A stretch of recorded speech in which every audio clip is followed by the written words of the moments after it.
अस्सलाम वालेकुम एवरीवन। कैसे हैं आप लोग? खैरियत से हैं बच्चों? ठीक ठाक हो? अच्छा बच्चों, हम लोगों ने नेक्स्ट चैप्टर स्टार्ट करना है, चैप्टर नंबर 6।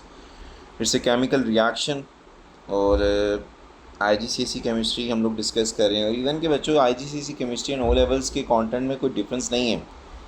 ओके, आईजीसीएसई के भी 12 चैप्टर्स हैं और ओ लेवल्स के भी 12 चैप्टर्स हैं। बिल्कुल सेम यही चैप्टर्स हैं आप लोगों के, उसके अंदर इतना ही मटीरियल है। तो सिर्फ पेपर पैटर्न में डिफरेंट है, वो हम लोग इंशाल्लाह लास्ट में डिस्कस कर लेंगे। लेकिन अगर जो बच्चा ओ लेवल्स कर रहा है वो इन्हीं टॉपिक्स को स्टडी कर सकता है। Okay, so chemical reaction, look over here. The first topic of the chemical reaction is the physical and the chemical changes. What is difference between the physical and the chemical changes? So मैं एक छोटा सा एक point यहाँ पे लिखता हूँ, तो उससे आप लोगों को इस चीज़ को क्लियर कर लेना चाहिए कि क्या डिफरेंस होगा फिज़िकल और केमिकल चेंजेस में। ओके, तो मैं यहाँ पे मेंशन करता हूँ physical changes and chemical changes. अब फिज़िकल चेंजेस क्या है और केमिकल चेंजेस क्या है? बच्चों, फिज़िकल चेंज वो चेंज होता है जिसके अंदर ना तो कोई बॉन्ड्स ब्रेक होते हैं, ना तो कोई न्यू बॉन्ड्स की फॉर्मेशन होती है। ओके, आपके ना तो कोई बॉन्ड ब्रेक्स होते हैं, ना तो न्यू बॉन्ड्स की कोई फॉर्मेशन होती है। सो इसके अंदर हम मेंशन कर सकते हैं no bonds break,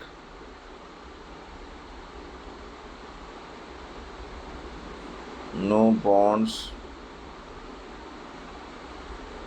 and no bonds are form.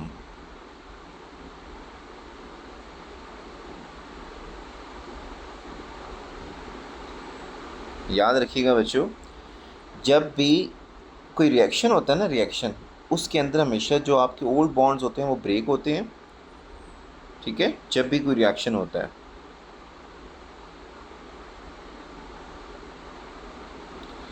Are broken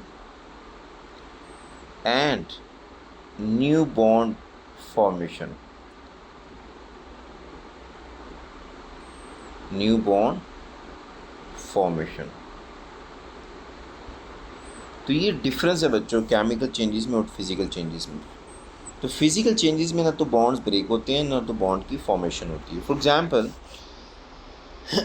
अगर हम लोग डिस्कस करें कि एग्जांपल के साथ, लेट्स से, तो अगर आपके पास फिज़िकल चेंजेस के अंदर हम लोग जो डिस्कशन करने वाले हैं, फिज़िकल चेंजेस के अंदर स्पेशली हम कहते हैं कि if you have a water present in solid state. Water जब सॉलिड स्टेट के अंदर होता है तो बच्चों क्या होता है, उसको हम लोग आइस कहते हैं ना, आइस। जब हम वाटर सॉलिड स्टेट में उसको कन्वर्ट करते हैं वाटर इनटू लिक्विड स्टेट के अंदर, राइट, जिसको हम वाटर कहते हैं, ठीक है, आइस कहते हैं, और एक इसको नॉर्मल वाटर, सिंपल वाटर कहते हैं। अब ये इस प्रोसेस के अंदर आप देखो,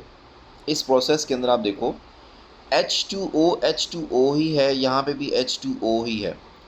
इसका मतलब है देयर इज़, यहाँ पे कोई बॉन्ड्स ब्रेक नहीं हुए, ना तो कोई बॉन्ड्स की न्यू फॉर्मेशन हुई है। जो हमारा केमिकल सब्सटेंस था H2O, वही आपका आफ्टर दिस प्रोसेस H2O ही है। ठीक है, H2O का क्या फार्मूला होता है, O single bond H single bond H। ये क्लियर है? तो ये चीज़ है, तो ये बॉन्ड्स ब्रेक नहीं हुए इस केस में। तो इस प्रोसेस को क्या कहते हैं? इस प्रोसेस को कहते हैं बच्चों मेल्टिंग। आपने ये प्रोसेस सुना होगा, आइस को जब आप मेल्ट करते हो तो वाटर में कन्वर्ट होता है। सो मेल्टिंग एक ऐसा प्रोसेस है जो फिज़िकल चेंज के ऊपर डिपेंड करता है। इसके अंदर फिज़िकल चेंज आ रहा है, ठीक है, इसमें कोई न्यू कंपाउंड नहीं बन रहा बच्चों, न्यू केमिकल सब्सटेंस नहीं बन रहा। तो फिज़िकल चेंज की एक और डेफिनेशन मेंशन है यहाँ पे, the physical changes do not produce any new chemical substances. Yes, water solid में था, वाटर लिक्विड में चला गया, there is no new chemical changes. Okay, there is no new chemical substances are form. Okay, so look over here. अब आप मुझे एक बात बताओ, क्या आप लोग जब आइस को वाटर में कन्वर्ट कर सकते हो? लेट्स से आपने एक बर्तन लिया, ठीक है, एक कंटेनर है, लेट्स से कुछ भी एक बाउल है, लेट्स से उसके अंदर आपने वाटर ऐड किया, सपोज कर लेते हैं ये आपने यहाँ पे वाटर ऐड किया हुआ है। अब आप जाके इसको रेफ्रिजरेटर के अंदर रख देंगे तो क्या होगा, इस बाउल के अंदर आइस बन जाएगी, बच्चों। इस प्रोसेस को क्या कहते हैं, इस प्रोसेस को कहते हैं फ्रीजिंग। आपने चीज़ को फ्रीज़ कर लिया। अब हम इसी प्रोसेस को रिवर्स भी कर सकते हैं, नहीं कर सकते। हम आइस को वापस रेफ्रिजरेटर से बाहर निकाल के हम उसको रूम टेम्परेचर पे रख दें तो वो स्लोली मेल्ट होना स्टार्ट हो जाएगी। ओके, तो आइस आपका वाटर में कन्वर्ट होने लग पड़ेगा। इस प्रोसेस को हम कहते हैं मेल्टिंग प्रोसेस। सो ये बड़ा आसान है इनको रिवर्स करना। So easy to reverse. So okay, these changes are often easy to reverse. Easy to reverse mean हम आइस को वाटर में और वाटर को आइस में कन्वर्ट कर सकते हैं without any chemical changes. This is very very important. अब रिलेटिवली इजी टू सेपरेट, हम इन चीज़ों को सेपरेट भी कर सकते हैं। अब कैसे? फॉर एग्ज़ाम्पल, इसकी एक और एग्ज़ाम्पल लेने वाला हूँ यहाँ पे मैं।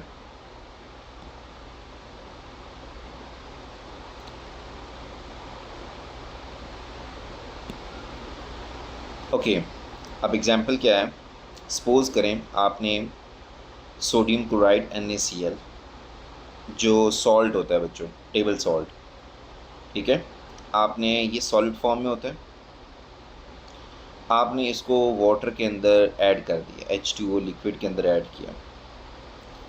अब आपको ऐसे लग रहा है NaCl और प्लस वाटर एक दूसरे के साथ रिएक्ट कर रहे हैं और ये प्रोड्यूस पता क्या करते हैं, ये प्रोड्यूस करते हैं NaCl एक्वा स्टेट। आपका NaCl सॉलिड से एक्वा स्टेट में चला जाता है।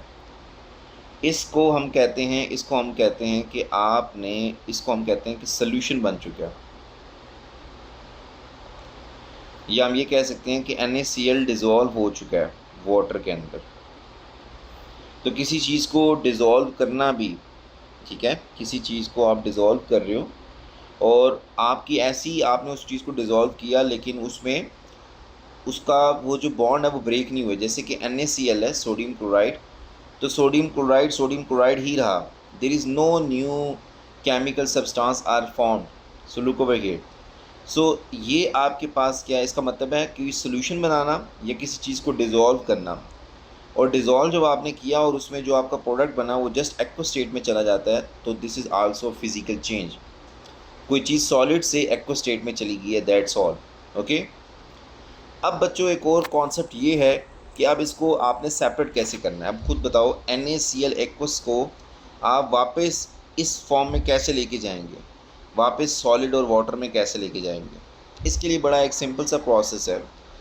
आप इस NaCl एक्वस को एक बड़े से ऐसे कंटेनर के अंदर डालें। अब इसके अंदर क्या है, इसके अंदर NaCl एक्वस है, मतलब NaCl भी है और इसके अंदर वाटर भी है। अब जब आप इसको नीचे से हीट करोगे, हीटिंग पे क्या होगा, हीटिंग पे वाटर जो होगा वो इवेपोरेट हो जाएगा, वाटर सारा इस कंटेनर से बाहर चला जाएगा और पीछे आपके पास NaCl रह जाएगा। तो इसको कहते हैं इवेपोरेशन, ठीक है। आपने बेसिकली इसको इवेपोरेट करवा दिया, तो ये इवेपोरेशन होती है सारी। तो इससे आप चीज़ों को सेपरेट कर सकते हैं। तो ये देखो, ये जो फिज़िकल चेंजेस है ना, इनको आप बड़े आसानी से रिवर्स भी कर सकते हो और इनको अगर दो चीज़ों को आपने मिक्स कर दिया, इनको आप सेपरेट भी कर सकते हो। Clear? So look over here, examples क्या हैं वही हमने डिस्कशन कर चुके हैं। Examples: changing states is a physical changes, making a mixture from two और मोर सब्सटेंस, जैसे कि NaCl और वाटर को मिक्स किया, डिज़ोल्विंग अ सल्यूट इन अ सॉल्वेंट, आपका ये भी है। अच्छा, मिक्सचर का एक और भी है। मिक्सचर क्या होता है? मिक्सचर में हम जस्ट दो चीज़ों को आपस में मिक्स करते हैं। जैसे कि इसके भी एक एग्जांपल है, जैसे कि अगर आप बात करते हो सैंड और water, you have a sand plus water. बच्चों, आप इन दो चीज़ों को मिक्स करते हो तो क्या होगा, सैंड और वाटर आपस में रिएक्ट नहीं करते, राइट। तो बस सैंड प्लस वाटर, ये एक मिक्सचर बन चुका है। सो ये भी क्या है, ये भी एक फिज़िकल चेंज है, सिंपल, ठीक है। आप इसको बड़ी आसानी से रिवर्स कर सकते हो, इनको सेपरेट कर सकते हो। अगर आप इसको फ़िल्टर कर लो तो सैंड जो होगी वो फ़िल्टर पेपर के ऊपर रह जाएगी और वाटर आपका नीचे फ़िल्टरेट में चला जाएगा, तो चीज़ें सेपरेट हो जाएंगी, right. So this is all about the physical changes बच्चों। यहाँ तक चीज़ें क्लियर है?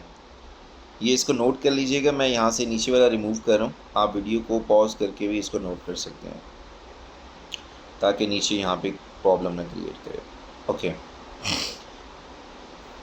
नेक्स्ट है केमिकल चेंजेस। केमिकल चेंजेस मैंने आपको बताया कि old bonds are broken and the new bonds formation, इसको केमिकल चेंजेस कहते हैं। अब केमिकल चेंजेस क्या होती हैं? Look over here, the chemical changes basically during a chemical changes a new chemical substance are formed that have very different property to the reactant. For example, इसकी chemical changes में तो बहुत सारे reaction, आप कोई भी एग्जांपल कोड कर सकते हैं। फॉर एग्जांपल आपकी एक बड़ी सिंपल सी एग्जांपल है नाइट्रोजन और हाइड्रोजन, ये भी गैस स्टेट के अंदर है, ये भी गैस के अंदर है। You will get ammonia NH3, right, आपके पास अमोनिया बनती है, क्लियर, आपके पास अमोनिया बनती है। अच्छा, अब क्या होता है बच्चों कि नाइट्रोजन हाइड्रोजन मिला के आपने अमोनिया गैस बना ली, ठीक है, उसको लिक्विफाई भी कर सकते हैं उसको, तो वो डिपेंड करता है आप पे, आपको किस फॉर्म में चाहिए। तो अब ये देखें बच्चों कि अब आपके पास ये क्या है कि यहाँ पे नाइट्रोजन की एक अपनी प्रॉपर्टी थी, हाइड्रोजन गैस की अपनी प्रॉपर्टी है, अमोनिया की अपनी प्रॉपर्टी है, और यहाँ पे न्यू बॉन्ड्स आर फॉर्म। जैसे कि यहाँ पे नाइट्रोजन ट्रिपल बॉन्ड नाइट्रोजन था बच्चों, प्लस यहाँ पे hydrogen single bond hydrogen, hydrogen single bond hydrogen, क्योंकि 3 molecules hydrogen single bond hydrogen के थे। जब ये मिले तो इससे क्या हुआ, यहाँ से एक नाइट्रोजन और 3 हाइड्रोजन्स आपस में कंबाइन हो गए, अमोनिया बन गया। फिर सेकंड नाइट्रोजन और ये 3 हाइड्रोजन आपस में मिलकर अमोनिया बना के 2 मॉलिक्यूल्स अमोनिया बनाया, ठीक है, 2 मॉलिक्यूल्स अमोनिया बन गए, NH3 NH3, क्लियर। तो देखो यहाँ पे न्यू बॉन्ड्स की फॉर्मेशन आपको नज़र आ रही है। तो जब भी न्यू बॉन्ड्स की फॉर्मेशन नज़र आए, ठीक है, तो मैंने बॉन्ड्स के एस्पेक्ट से इस वजह से बताया ताकि आप ना बॉन्ड्स को लाजमी देख लिया करो। अगर न्यू बॉन्ड्स फॉर्मेशन आपको नज़र आ रही है तो इट्स मीन कि आपका केमिकल चेंजेस हो रही हैं उसके अंदर, केमिकल चेंजेस हो रही हैं उसके अंदर।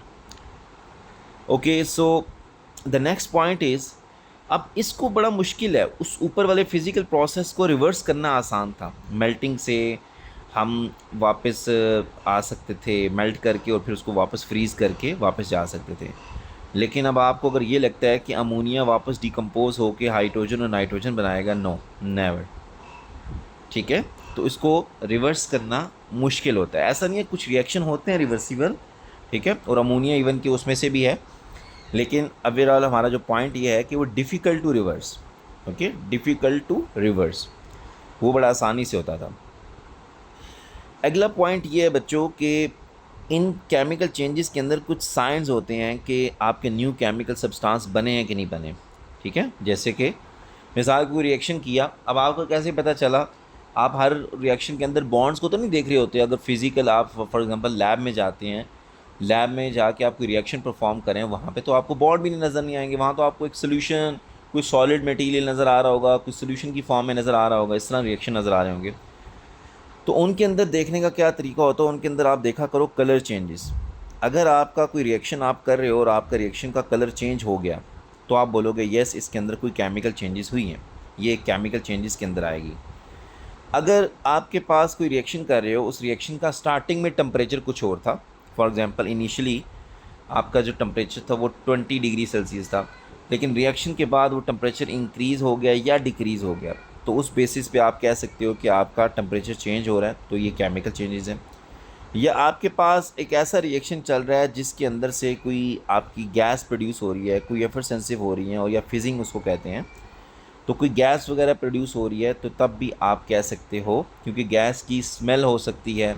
अगर गैस की स्मेल नहीं है तो गैस के टेस्ट होते हैं, उसको टेस्ट करके आप ये चीज़ डिसाइड कर सकते हो कि वेदर कि इस रिएक्शन के अंदर केमिकल चेंजेस हो रही हैं कि नहीं हो रही। ओके। और गैस के टेस्ट हमने देखे थे, हाइड्रोजन, ऑक्सीजन, क्लोरीन की गैस के टेस्ट हम लोगों ने इलेक्ट्रोकेमिस्ट्री के अंदर डिस्कस किए थे, उसको देख लीजिएगा। अब हम ये 3 ही साइंस को लेके चलेंगे कि यार ये जो न्यू सब्सटेंस कलर चेंज से कैसे, टेम्परेचर चेंज से कैसे और इससे कैसे। सो look over first of all the colour changes. एक रिएक्शन है, आप देखें आपके सामने एक क्या है कि आपके सामने यहाँ पे एक सिल्वर नाइट्रेट का सोल्यूशन है जो कलरलेस है। Look over here, this is very very important. Silver nitrate का सोल्यूशन जो कलरलेस है, ये आपको ये वाला जो आपको ये नज़र आ रहा है ना, ये वाली साइड, ये सारी ये कलरलेस है, ठीक है, जिसको मैंने अभी रेड कर रहा हूँ। और ये नीचे आपने कॉपर ऐड किया हुआ। अगर मैं इसको लिखने की कोशिश करूँ तो ये कॉपर प्लस सिल्वर नाइट्रेट, ठीक है, सिल्वर नाइट्रेट AgNO3। अब जब ये दोनों आपस में रिएक्ट करते हैं, अब इसका जो सोल्यूशन है वो वाइट कलर का, लेट्स से मैं कहता हूँ वाइट, ये कलरलेस आप उसको कह लो, ठीक है, वाइट सोल्यूशन सपोज कर लेते हैं।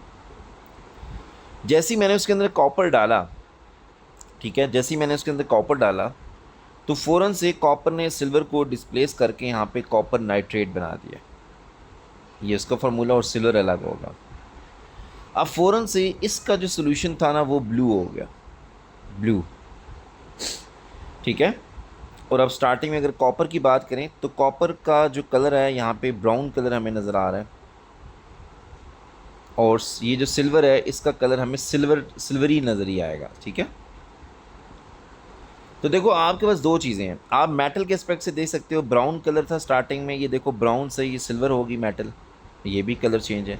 या सोल्यूशन को देख लो, कलरलेस से ब्लू हो गया, ये भी कलर चेंज है। पॉइंट क्लियर है।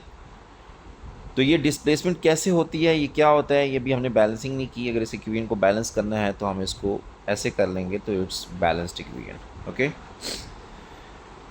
तो ये पॉइंट है बच्चों कलर चेंजेस का। दूसरा पॉइंट है टेम्परेचर चेंजेस। देखो टेम्परेचर चेंजेस में क्या होता है, फॉर एग्जांपल द फर्स्ट आपके पास क्या है कि अगर आपके पास कुछ ऐसे रिएक्शन है जैसे कि फॉर एग्जांपल मेटल और वाटर, ठीक है, इवन कि नॉट मेटल और वाटर, इवन के आपके पास कोई मेटल हो और कोई एसिड हो, ये भी अगर आपस में रिएक्शन करें तो यहाँ पे बनता है सॉल्ट, आपके पास सॉल्ट बनेगा और साथ हाइड्रोजन गैस रिलीज होगी, ठीक है। मेटल और एसिड जब आपस में रिएक्शन करेंगे तो सॉल्ट प्लस हाइड्रोजन गैस, और यहाँ पे जब मेटल और वाटर आपस में रिएक्शन करेंगे तो तब आपके पास कोई अल्कलाइन सॉल्यूशन बनता है यहाँ पे। अभी वो उस डिस्कशन में हम जाना नहीं चाह रहे, ठीक है, और साथ हाइड्रोजन गैस रिलीज़ होगी, ठीक है। अब ये जो रिएक्शन होते हैं ना, ये जो रिएक्शन होते हैं ये हाईली एक्सोथर्मिक रिएक्शन होते हैं, क्योंकि इसमें से जो हाइड्रोजन गैस रिलीज़ हो रही होती है ये highly amount of energy release हो रही होती है यहाँ पे। तो ये रिएक्शन जो होते हैं ये एक्सोथर्मिक रिएक्शन होते हैं। इवन के जब आप इस रिएक्शन को कर रहे होते हैं ना बच्चों, तो स्टार्टिंग में टेम्परेचर कुछ होता है और एंड पे आपका टेम्परेचर चेंज हो जाता है, ठीक है। जो आपके रिएक्शन का टेम्परेचर होता है ना वो डिक्रीज़ हो जाता है, याद रखिएगा। एक्सोथर्मिक रिएक्शन के अंदर, एक्सोथर्मिक रिएक्शन के अंदर आपके रिएक्शन का टेम्परेचर डिक्रीज़ होगा, रिएक्शन टेम्परेचर डिक्रीजेस, ठीक है, क्योंकि वो सारा जो हीट एनर्जी रिलीज़ है वो सराउंडिंग में जा रही है। हाँ, सराउंडिंग का टेम्परेचर इंक्रीज़ होगा, ठीक है, रिएक्शन का टेम्परेचर डिक्रीज़ होगा। नेक्स्ट देखते हैं, सेकंड आपका जो है वो चेंज है, that is called endothermic reaction. ये जो रिएक्शन है ये एक एंडोथर्मिक रिएक्शन। एंडोथर्मिक रिएक्शन क्या होता है, अभी हम पढ़ के आए हैं ना। एंडोथर्मिक रिएक्शन वो रिएक्शन जिसमें एनर्जी एब्जॉर्ब होती है, एक्सोथर्मिक में हीट एनर्जी रिलीज्ड होती है। तो एंडोथर्मिक रिएक्शन देखो, उसकी एग्जांपल है फोटोसिंथेसिस, ठीक है। अब फोटो मीन लाइट की प्रेजेंस में किसी चीज़ को आप बना रहे हो, सिंथेसाइज कर रहे हो, ठीक है। अब वो क्या है कि अगर कार्बन डाइऑक्साइड और वाटर को अगर आप सनलाइट की प्रेजेंस में रिएक्ट करवाते हो तो सनलाइट इसको एनर्जी प्रोवाइड करता है, तो उससे आपके पास ग्लूकोज और ऑक्सीजन बनता है। So this is called photosynthesis reaction. इस इक्वेशन को भी याद रखिएगा, ये भी पेपर में पूछी जाती है बच्चों। यहाँ तक चीज़ें क्लियर हैं। तो ये एक एग्जांपल है, देखो इससे टेम्परेचर चेंज का पता चलेगा। अब आपके इस रिएक्शन का जो टेम्परेचर होगा, रिएक्शन टेम्परेचर जो होगा वो आपका इंक्रीज़ करेगा, जिसकी वजह से आपको पता चलेगा कि ये एक एंडोथर्मिक रिएक्शन है, इसके अंदर केमिकल चेंजेस हो रही हैं। नेक्स्ट देखिए बच्चे, अब एफरसेंसिव क्या है बेसिकली, अब आपके पास वही सेम, ठीक है, वही सेम आपके पास मेटल वाटर आपस में रिएक्ट करते हैं तो आपके पास हाइड्रोजन गैस रिलीज़ होती है, ठीक है, उसकी फिजिंग होगी, उसकी बबलिंग होगी, किसी गैस की बबलिंग या फिजिंग हो, उसको हम एफरसेंसिव कह सकते हैं। तो इस केस में आपके पास वही सेम अल्कलाइन सोल्यूशन बनता है इसके केस में, और यहाँ पे salt plus hydrogen gas release होती है। अच्छा, इसके अलावा भी other science of chemical reaction है, वो कौन कौन से हैं? सबसे पहला है आपके पास लाइट बीइंग प्रोड्यूस। ऐसे केमिकल रिएक्शन बच्चों हैं जैसे कि उसमें से वो रिएक्शन होते हैं, उसमें से लाइट प्रोड्यूस होती है, जैसे कि आपके पास ग्लो स्टिक्स। ग्लो स्टिक्स अगर आप लोगों ने देखी हों तो उसके अंदर वो ऐसा ही काम हो रहा होता है। वो मैं आपको दिखाता हूँ ग्लो स्टिक्स, बल्कि मैं दिखा ही देता हूँ। लुक अवे हियर, ये देखें। अब ये ग्लो स्टिक है, ये क्या होता है कि इसके अंदर आपके कुछ केमिकल रिएक्शंस हो रहे होते हैं और उन केमिकल रिएक्शन में से जो हीट एनर्जी रिलीज़ होती है, वो जो एनर्जी रिलीज़ होती है वो विजिबल रीजन के अंदर होती है, तभी आपको यहाँ पे ये कलर नज़र आ रहा होता है।